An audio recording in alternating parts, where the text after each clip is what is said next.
What's going on, boxing fans? It's another video I'm about to bring to you guys. It was two subjects I came up with while I was at work today that I feel like nobody touches on, and so I'll dare to be different. um, my first subject I want to bring up is why a fighter should not clear out a division, and why a fighter should duck fighters. Now, I know a lot of people are gonna look at me like, "What the hell are you talking about?"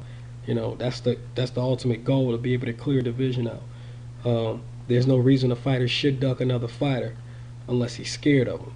And I would have to say you're wrong. First, I'll talk about why you should never clear out a division. Basically, it's kind of if you got to relate boxing to like economics, like supply and demand.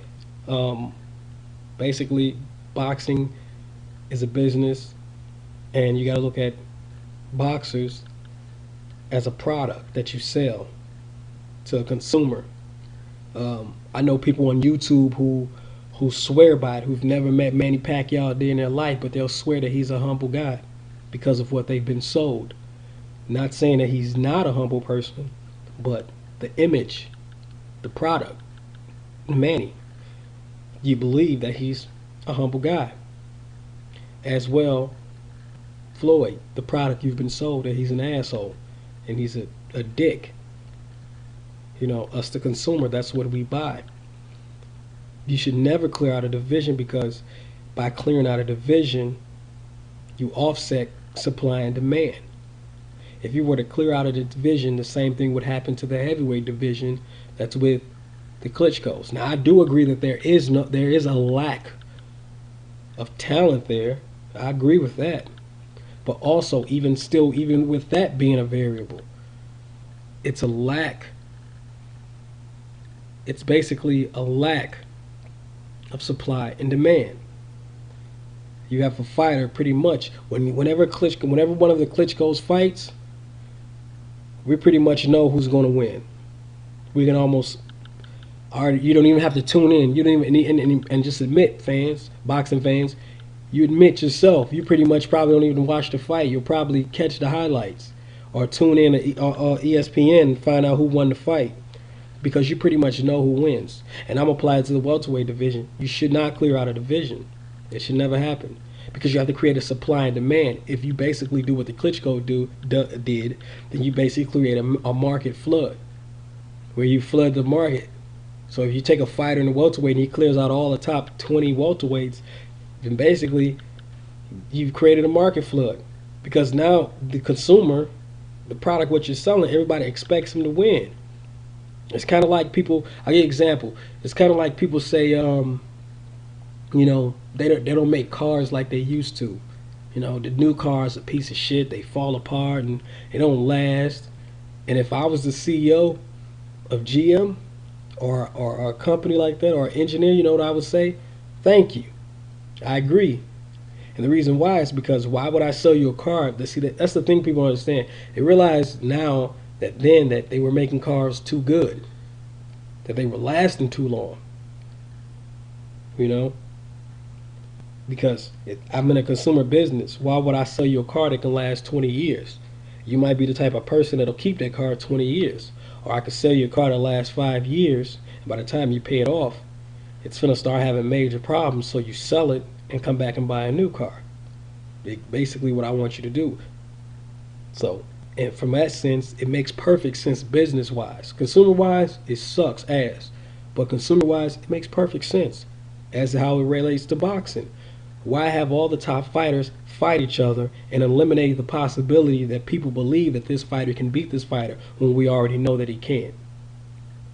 Just think if you hardcore fans knew without a shadow of a doubt, without 100%, just literally like it was a given. Like if you put, Gary Coleman against Mike Tyson in his prime, like obvious who would win.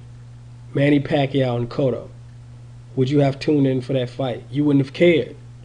That was one of the problems with Tyson. People were getting tired of his first round knockouts and his quick KOs. It was like you pay $50 to see a fight and it didn't last. And that's basically, like I said, that's my how I feel it relates to boxing. You don't. You want to create competition. You want to build a fighter up, fighter A, like he's great, and then you have the. It's kind of like a superhero and a villain. Every superhero needs a villain. Every villain needs a superhero. That's the part which coincidentally plays into Manny Pacquiao and Floyd Mayweather. You build a character or whoever. Let's say Floyd, he's the villain. You build him up, and everybody wants a superhero, aka Manny Pacquiao. So you build him up because you want him to seem. Even who knows? We don't know who will win that fight until they get in the ring. But let's say hypothetically, Pacquiao has no chance of winning. I know some Pac Tars don't like that, but Pac fans or whatever. But let's say he doesn't have a chance.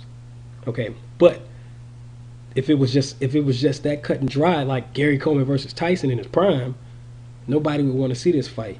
They wouldn't be making as much money. It would be no hype because we would be pissed off. So they have to build this fight and make it seem like he has an adequate chance, just like Floyd and Baldomir. I remember they pumped that fight up. They tried to make it seem like he had an actual chance.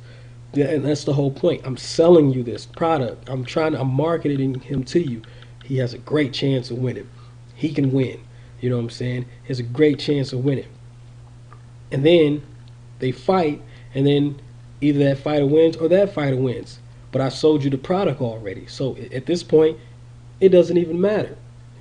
That's how, in my opinion, it relates to boxing. How business sense, how you have to be business minded. People don't think like that. Like boxing fans just think, oh, Floyd ducks these fighters because he has a chance of losing. No, he ducked those fighters. He ducked those fighters because either A, it wasn't lucrative, or B, there was no gain. It was not enough gain. They say he ducked Margarita because Margarita was the #1 contender and he went and fought Baldomir, I believe, or Shambe Mitchell or whatever, with $9 million on the table. And my thing with that is, I don't know if $9 million was on the table because I didn't see it. I heard about it, but I have no 100% proof where I can prove that $9 million was guaranteed. And people say he ducked him. In my opinion, in boxing is a, how can I put it? Boxing is it's a cutthroat sport. When you're on top, it's like anything in life. When you're on top, you're on top. Everybody loves you. Everybody loves you when you're on top. When you fall, everybody doesn't. You will never shit. That's basically what's going to happen to Floyd.